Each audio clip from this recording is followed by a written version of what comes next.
वो अपने साथ रिवॉल्वर वगैरह रखे थे और किए कि चुन चुन के मारेंगे। शासन जो है वो मुझे लगता है भांग खा के सोया रहता है, उसको कोई फर्क नहीं पड़ता। सरिये से इनके पिताजी को एक को मारेंगे चाहे सबको मारेंगे, सजा तो नहीं होनी है। नमस्कार दोस्तों, मैं पल्लवी राय, आप देख रहे हैं भारत एक नई सोच को। अच्छा, मैंने करीब मुझे लग रहा है 18 दिन 16-17-18 दिन के आसपास मैंने एक स्टोरी की थी जिसको आपने पसंद किया था और आपके कई सवाल थे जिस पे आपको भी भरोसा था कि शायद प्रशासन या हमारी जो लोग जिन पर जिम्मेदारियां हैं वो इतने नाकारा नहीं होंगे। लेकिन मुझे तो पूरी उम्मीद थी, जिस तरीके से मैं ज़मीन पर देख रही थी मुझे पता था कि इस मामले में भी इसी तरीके की लापरवाही होगी। एक लड़की जिसके पिताजी की लाश 3 दिन तक घर के सामने पड़ी रही, जिसको कोई नहीं सुनने आया, किसी ने ये नहीं पूछा कि उस घर की मानसिक स्थिति क्या गुजर रही होगी, उस घर के लोग कैसे रह रहे होंगे। बहरहाल कुछ लोग आए जिन्होंने ये कहा कि आपकी सारी मांगे मान ली जाएंगी, बस यहाँ से आप उस लाश को हटा दीजिए। घर वाले मान लिए उनकी बात, लेकिन आज सोचिए कि 18 दिन होने जा रहे हैं लेकिन अभी किसी भी तरह की कार्रवाई जितनी उस दिन हुई थी उतने पे ही ठप है, उसके आगे कोई कार्रवाई नहीं हुई है। हमारे साथ वही लड़की हैं जिनके पिताजी के साथ ये दर्दनाक हादसा जो आप पहले वीडियो में देख चुके हैं वो हुआ, लेकिन अभी तक किसी तरह की कोई कार्रवाई जो होनी चाहिए थी जिस तरीके से, उस तरीके से नहीं हुई है। मैं पूरा मामला आपको फिर से बताती हूँ। मुझे पता था कि मैं जाके भी अगर बोल दूँगी तो वो यही कहेंगे कि काम हो रहा है। लाल फीताशाही और जो लापरवाही है, ये दो चीज़ ऐसे हैं जो जनता को रोज़ रोज़ हर तरीके से परेशान कर रहे हैं। अभी इनकी बात मैं आपको फिर से आपसे ये बात कराती हूँ। अच्छा, तब से लेकर अब तक क्या क्या कार्रवाई हुई है? मैंने उस दिन भी बताया था कि अभी तक जो भी कातिल है वो फरार है। सिर्फ एक सरेंडर किया था खुद से और पुलिस वालों ने कहा था कि उन्हें हम गिरफ्तार किए हैं, जबकि वो खुद सरेंडर किया था और अभी तक गिरफ्तारी नहीं हुई है। बाकी के 3 फरार हैं और वो लोग बाहर है तो अपने बचने के लिए षड्यंत्र बनाएंगे ही। और हम चाहते हैं जल्दी से उसकी गिरफ्तारी हो, लेकिन हमारी कोई सुनवाई नहीं हो रही है। आप भैया गए हुए थे ना वहाँ पे, आपको क्या कहा गया? कहा ये गया बस कार्रवाई हो रही है, कोई ऐसी अथॉरिटीज़ नहीं बची होगी जिसके पास हम लोगों ने एप्लीकेशन नहीं डाला या हम लोगों ने मिला नहीं। सारी अथॉरिटीज़ के पास हम लोगों ने रिपीटेडली, इनफैक्ट सीएम के पास भी और सीएमओ में भी हम लोगों ने डाला, जो चीफ सेक्रेटरी थे उनको भी हम लोगों ने डाला। सारी तरफ हम लोगों ने एप्लीकेशन और भागा दौड़ी की, बट अभी तक कहीं से कोई रिस्पॉन्स नहीं नज़र आया। इनफैक्ट हम ही से पूछा जा रहा कि आप हमें कोई हिंट दो, और हिंट देने के बाद भी हम बता रहे हैं कि किसी और डायरेक्शन में और जा रहे हैं किसी और डायरेक्शन में लोग। और फ़ोन करने पे बस ये हो रहा है कि हमारे पास केवल एक ही काम तो है नहीं कि बस हम वही काम करें। ऊपर से हम लोगों को धमकियां भी मिल रही, जो सबसे मेजर चीज़ है। सीओ मैम से भी और तमाम लोगों से हम लोगों की बात भी हुई थी, तो हम लोगों ने बोला था कि भाई धमकियाँ मिल रही हैं, आप उनका देखो जल्दी से, उनकी जो भी अरेस्टिंग आप करो। ऐसा नहीं है, उनके पास सोर्सेज हैं तमाम सारे। भाई पुलिस से बढ़ के कोई चीज़ नहीं है, पुलिस और एडमिनिस्ट्रेशन दोनों के पास इतनी सारी फैसिलिटीज़ हैं और फ्री हैंड दिया गया है, जो चाहे वो कर सकते हैं। बट हमारे सामने पहली बार ऐसा हो रहा है कि पुलिस ही मजबूर दिख रही है कि हम लोग क्या करें, आप ही बताओ। जो हमारे जो थाना प्रभारी हैं और जो भी उच्चाधिकारी हैं, सबके पास हम लोग गए, लेकिन अभी कोई भी ग्राउंड लेवल पे काम होता नहीं दिख रहा है। केवल बस एक एक दिन काउंटिंग में बढ़ रहा है। और इसके आगे और क्या कहा जाए, सारी चीज़ें आपको दिख ही रही हैं। अगर होता तो शायद हम लोग यहाँ नहीं होते। 18 दिन पहले जब हम आपके घर गए थे तब आपने ये बताया कि 3 दिन से पिताजी की लाश यहाँ पे थी, लेकिन कोई पूछने वाला नहीं था, किसी को कोई फ़र्क भी नहीं पड़ता है, क्योंकि हमारे यहाँ जनसंख्या इतनी ज़्यादा है कि लोगों को सिर्फ गिनती में गिन लिया जाता है। फला इंसान की आज मौत हो गई, एक आंकड़ा बढ़ गया, बस इतना ही है हमारे यहाँ। जितने लोग हैं वो लोग भी अपनी स्थिति जानते हैं जब तक वो इस समस्या में फंसते नहीं, है ना। हम लोग मानते हैं कि पुलिस अच्छा काम करती है, वो तब तक जब तक हम उस प्रॉब्लम को फेस ना करें। आप उस झेल रही हैं, आपको क्या लगता है कि इतनी लापरवाही क्यों की जा रही है? सबसे पहले हमें खजनी थाने और पुलिस पे कोई भरोसा नहीं है। एक भ्रष्ट है, भ्रष्ट पुलिस वाले, वहाँ पे सारे जितने भी प्रशासन के लोग हैं सब लोग भ्रष्ट हैं, हमें कोई विश्वास नहीं है उन पे। और जो भी ये वीडियो देख रहे हैं उनसे हमारी यही रिक्वेस्ट है कि प्लीज़ हमारी आवाज़ को पीएम और सीएम तक पहुंचाने की कोशिश की जाए। हमारी कोई सुनवाई नहीं हो रही है। हमें सिर्फ 5 लाख रुपए और 80 किलो चावल दे के चुप करने की कोशिश की, आश्वासन दिया जा रहा है 80 किलो चावल, मेरे पापा नहीं वापस मिल जाएंगे 80 किलो चावल से। बस हमें न्याय चाहिए तो न्याय चाहिए। जब हम जिस दिन आपके घर गए थे उस दिन भी लोग एक चाचा थे, मुझे नहीं पता वो रिश्तेदार में क्या लगते होंगे, उनका पूरा जोर ये था कि एक सांत्वना राशि दी जाए और इस बात को ख़त्म कर दिया जाए। तो वो बात मुझे पहले कुछ तरीके मतलब मुझे समझ में नहीं आया कि वो ऐसी बात क्यों कर रहे हैं। फिर मुझे उन्होंने जो बात बताई उससे ये लग रहा था कि घर की आर्थिक स्थिति बहुत कमज़ोर है, इसलिए वो चाहते हैं कि एक सांत्वना राशि दे के जो बात ख़त्म हो गई उसको ख़त्म कर दिया जाए।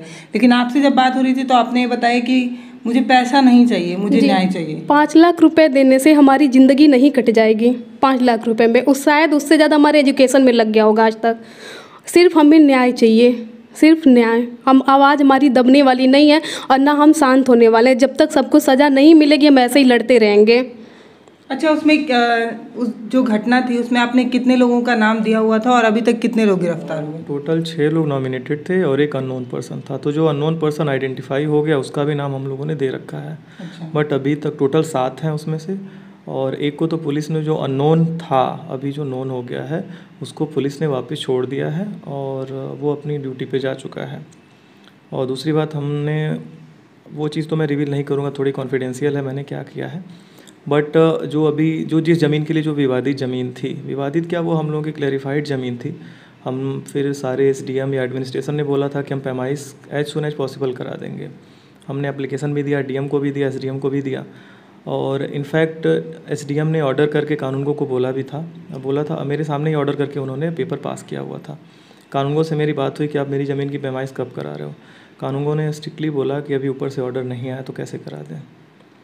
बस आप देख लीजिए, यही सारी चीज़ें चल रही हैं। कहाँ जाए क्या जाए समझ में नहीं आ रहा, किसके पास जाए। जब से ये घटना हुई तब से आप रोज़ कहीं ना कहीं दौड़ रहे हैं, सिर्फ इसलिए कि कोई तो सुन ले, कोई भी सुन ले, लेकिन कोई सुनने वाला नहीं। लगातार मैं कह रहा हूँ कि मैं चैन से सो तक नहीं पाया। आज जो भी 15-18 दिन हो गए, मैं एक भी दिन अपने लिए तो कोई बात ही नहीं। जब फैमिली उजड़ गई है तो फिर और क्या कहा जाए। लगातार तब से मैं चल रहा हूँ और बाकी जस्टिस के नाम पे सब जीरो है। आपको क्या लगता है क्यों इतनी लापरवाही है? अब ये तो मैं कह सकता हूँ कि ज़रूर पॉलिटिकल प्रेशर इसमें सबसे मेजर हर्डल हो रहा है, क्योंकि कई बार ऐसे सुनने में आया, बहुत सारी ऐसी चीज़ें होती हैं कि जिसको आप ओपनली कह नहीं सकते। जो आरोपी हैं वो आपको लगता है कि किसी इन्फ्लुएंस कर रहे हैं। इन्फ्लुएंस जो भी आरोपी हैं उनका पॉलिटिकल अप्रोच काफ़ी ज़्यादा है और फिनेंशियली भी वो इन्फ्लुएंस करने की कोशिश कर रहे हैं। और मैं डैम श्योर हूँ कि ये चीज़ें हो भी रही हैं, क्योंकि बहुत बार ऐसा होता है कि 99% चीज़ें हो जाने के बाद अगर डिनाइड हो रही हैं, इट मीन्स वहाँ पे कोई चीज़ है, तभी तो वो कैंसिल हो रहा है। और ये देखने को भी मिल रहा है।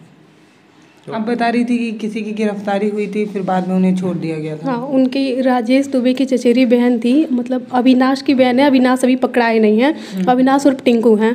उनकी बहन आई थी, उनके घर पे कोई सामान था बाहर और वो कुछ लोग को लेके भी आई थी।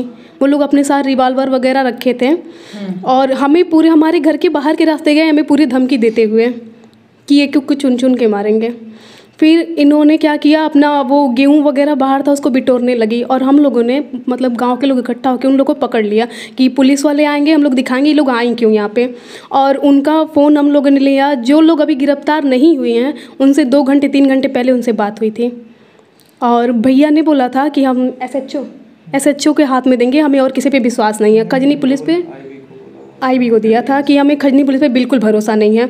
तो फिर उस औरत को हम लोगों ने पकड़ के दिया और उनके साथ एक और आए थे, वो नन्हे पांडे के भाई थे।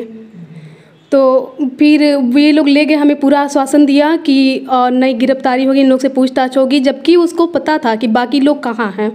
लेकिन बाद में हमें पता चला कि उसे रात में छोड़ दिया गया।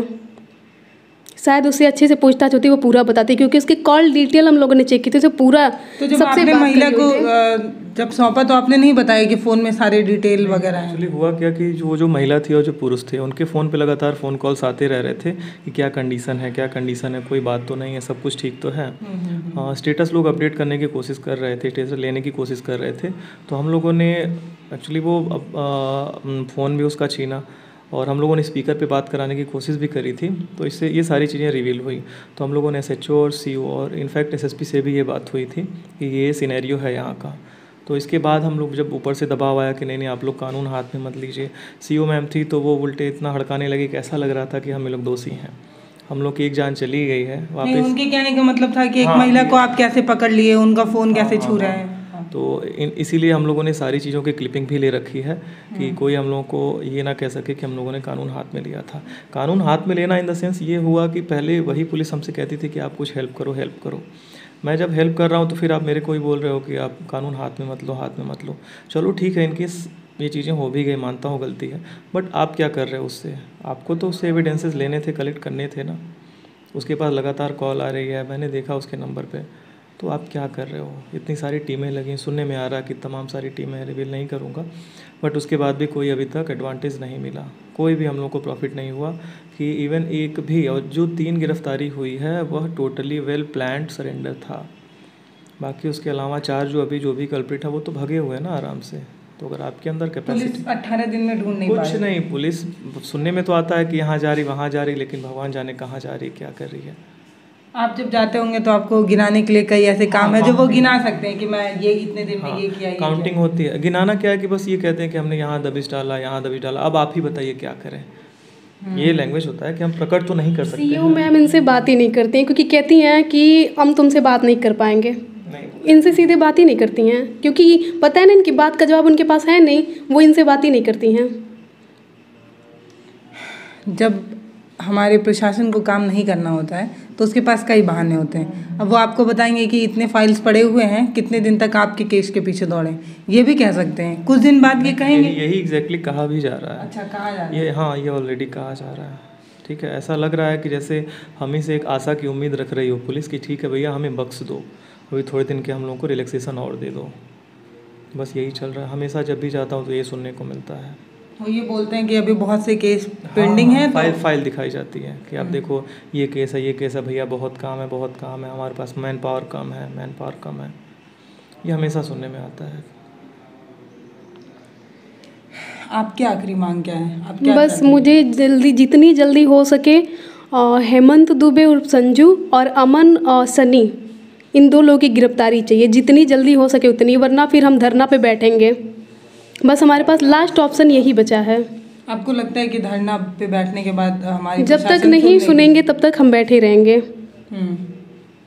और पहले दिन भी सीईओ मैम को यही लगा था कि हम लोग धरना पे बैठेंगे, इसीलिए पूरा पुलिस प्रशासन गिरा के यहाँ पे इतना जाम लगवा दिया था कि हमारे रिलेटेड को आने नहीं दे रही थी शव को देखने के लिए।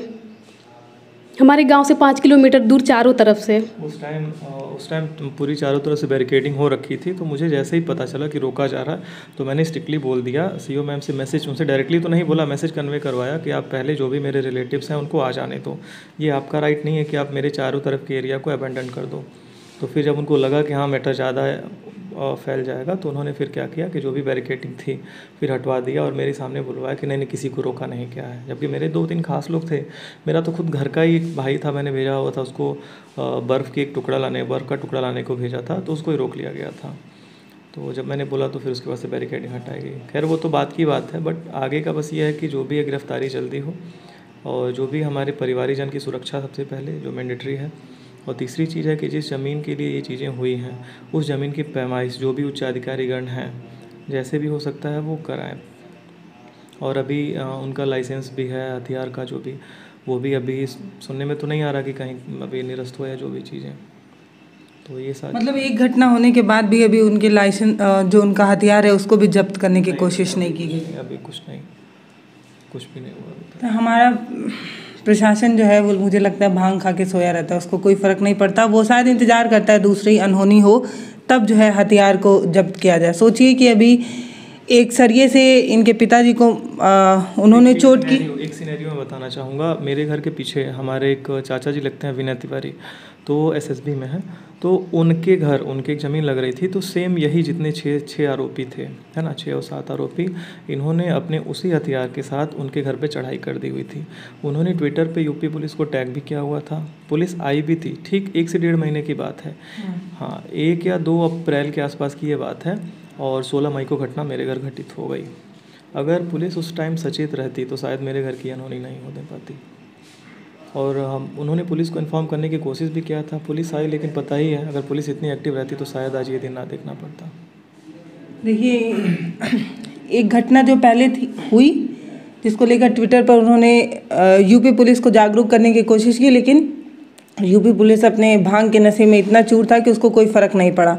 बाद में जब ये घटना घट गई है, अभी भी जो आरोपी हैं उनके घर पर एक रिवॉल्वर है जो उनके घर अभी है, उसको जब्त नहीं किया गया है। सोचिए कि अगर दूसरी कोई घटना होती है, शायद मुझे लग रहा है उसी का इंतज़ार किया जा रहा है। लास्ट में यही बोलना चाहूँगी कि ये जिस तरीके की लापरवाही हो रही है वो मुझे लगता है बर्दाश्त करने वाली नहीं है। अभी मैं आपको बताऊँ, जिस दिन मैं वहाँ गई थी उस दिन एक छावनी में पूरा परिवर्तित था। इनका जो द्वार था वहाँ पे इतने ढेर सारे लोग वहाँ खड़े थे, यूपी पुलिस वाले। तब तो आप जागरूक हो सकते हैं, तब तो आप आकर आवाज़ दबा सकते हैं। लेकिन जब आपको ढूंढने के लिए कहा जाए कि जिन जिन लोगों का नाम FIR में है उन लोगों को ढूंढ लाइए, तब आपके पास समय नहीं होता है। आप सिर्फ पता नहीं हर बार मुझे ये क्यों कहना पड़ता है कि हमेशा जो परेशान है आप उसी को और परेशान करने की कोशिश करते हैं। आप उस दिन तो मुझे लग रहा है 100-150 के लोग आसपास तो पुलिस होगी, और भी थे। कम। हाँ, मतलब एक अंदाजा बता रही हूँ। हाँ। इतने लोग थे उस दिन वहाँ पर, और मुझे लग रहा है 2 दिन तक थे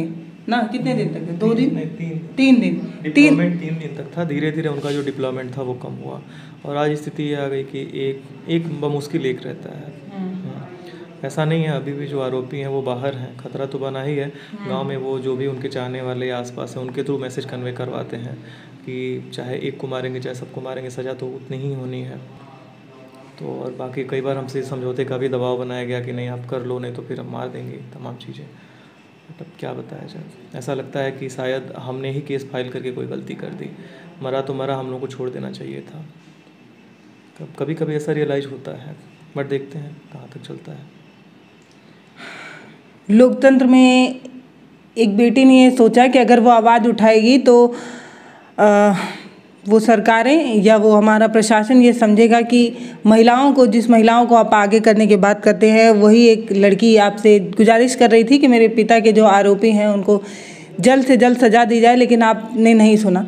3 दिन तक आप 100, 150, 200 कांस्टेबल खड़ा कर सकते हैं, लेकिन 2 दिन अगर आप ठीक तरीके से ढूंढने की कोशिश करें तो आप पक्का ढूंढ लेंगे, लेकिन आपको ढूंढना नहीं है।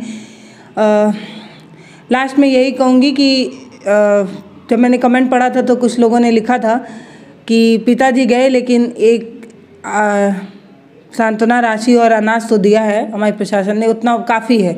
इस तरीके के कमेंट भी मैंने देखे थे। तब मैं उन्हीं लोगों से कहूँगी कि क्या आप वो पैसा लेकर और वो अनाज लेकर अपने पिताजी को खो देना चाहते हैं? अगर आप इतनी हिम्मत रखते हैं तो आप ज़रूर बताइएगा। बहुत से लोग ऐसे घूम रहे होंगे जो कहेंगे कि मैं इतना तीखा क्यों बोल रही हूँ। मैं इसलिए बोल रही हूँ क्योंकि ये जो बेटी हैं इनको आगे जाकर अपने पिता की ज़रूरत थी, लेकिन जिन लोगों ने उनको मारा वो अब आराम से घूम रहे हैं। उनके घर में एक हथियार भी है जिसको जब्त करने की कोशिश नहीं की गई। ये सारी बात सुनकर आपको ऐसा नहीं लग रहा है कि बार बार उसी को दबाने की कोशिश की जाती है जो कमज़ोर है? जिसके पास ताकत है, जिसके पास एक राजनीतिक पहचान है, एक पैसा है, उसके साथ हमेशा प्रशासन भी क्यों झुका हुआ महसूस करता है, लाचार क्यों महसूस करता है? अगर आपके पास इसका कोई जवाब हो तो ज़रूर बताइएगा। लास्ट में यही कहूँगी कि इस वीडियो को शेयर करिए। मेरी भी इतनी ताकत नहीं कि मैं इनके लिए बहुत ज़्यादा लड़ सकूँ। मेरे को जितना मैं कर पाई उतना मैंने किया है। एक बहुत ज़्यादा दबाव बनाने पर 2-3 फाइलें दिखाकर ये कह देंगे कि इतना काम है, मैं क्या करूँ, आप ही मुझे बताइए। एक केस को लेकर मैं बहुत अधिक समय तक अपना समय नहीं दे सकता क्योंकि हमारे पास बहुत काम है। इस तरीके की बात लोग कहेंगे। लेकिन आप लोग जो हैं इस वीडियो को शेयर करके दबाव ज़रूर बनाइए, क्योंकि आज न्याय की ज़रूरत इस लड़की को है, इनके परिवार को है, और मुझे पता है कि आप ज़रूर सपोर्ट करेंगे। आप देख रहे थे मुझे, पल्लवी राय, भारत एक नई सोच से।